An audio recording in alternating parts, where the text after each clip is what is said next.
First off, I just want to thank everybody for being here today. I can't even begin to describe how much I appreciate it. It's been about 18 months, maybe 2 years, since I became really involved in the political arena. And I got to tell you, I've met some pretty high-profile personalities.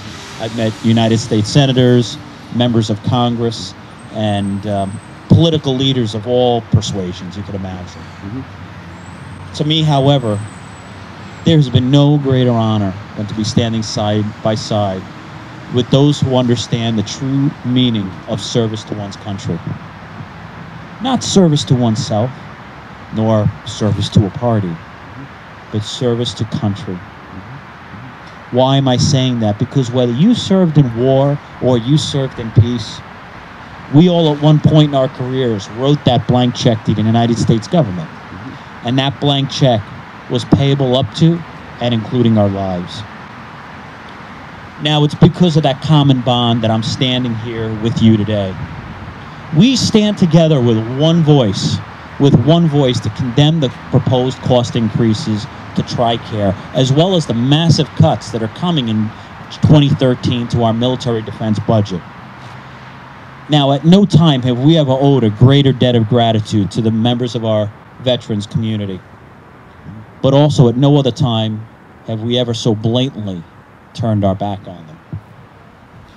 Especially when you're looking at the mounting rehabilitation costs, both physical and mental costs, with those individuals who are coming back from overseas and they're impacted by post-traumatic stress disorder or PTSD. Now, in this age of fiscal austerity, the polarization in our federal branches of government has reached levels which is thought of even a few years ago. It's been unthinkable. Political allies, lobbyists, nameless bureaucrats have not only exempted themselves from the upcoming trials of Obamacare, but they're also not going to carry any of the burden with these cost increases to TRICARE. Now, in effect, those that bore the burden of preserving our liberties will once again carry the greatest burden when it comes to the fiscal realities we face today. Why? So those political lobbyists and bureaucrats can protect their political allies. This cannot stand. It is not only a betrayal. It is not only betrayal to those in service today, but it's also a betrayal to those warriors from past and earlier generations. Now, the reason I'm here today with you also is I'm calling on all members of the New York delegation to not only condemn these cost increases to TRICARE, but also the unilateral disarmament of our military.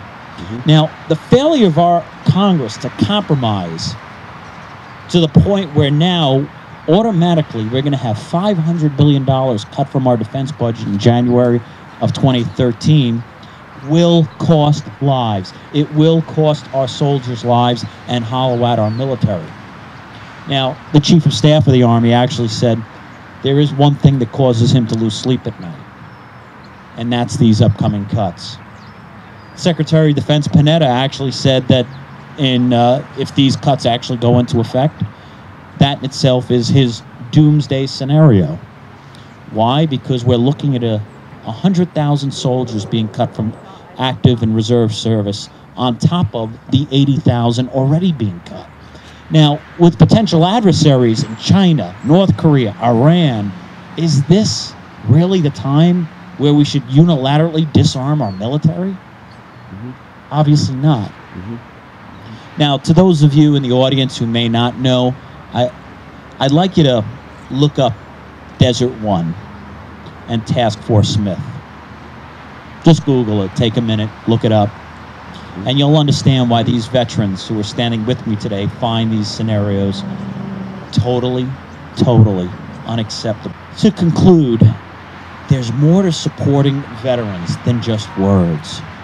You must make the tough calls when tough calls have to be made. You just can't pawn them off. Unfortunately, that seems to be happening more and more, especially in the age of fiscal austerity. It's in these tough times when people are going to judge you as a leader.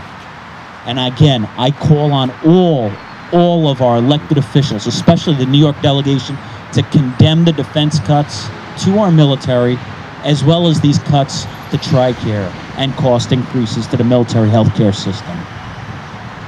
Now, in this, I swear to every single one of you who's, again, honored me with being here today, you never need be concerned about my absolute dedication to America's veterans and soldiers, whether they're from past generations or still wearing the country's uniform. Now, look, that's not meant to pander. It's not looking to posture. I'm not looking to get set up for the perfect photo op. That's just the way it is. I want to thank you all, again, from the bottom of my heart for standing by me today. I want to say God bless you, and God bless the United States of America.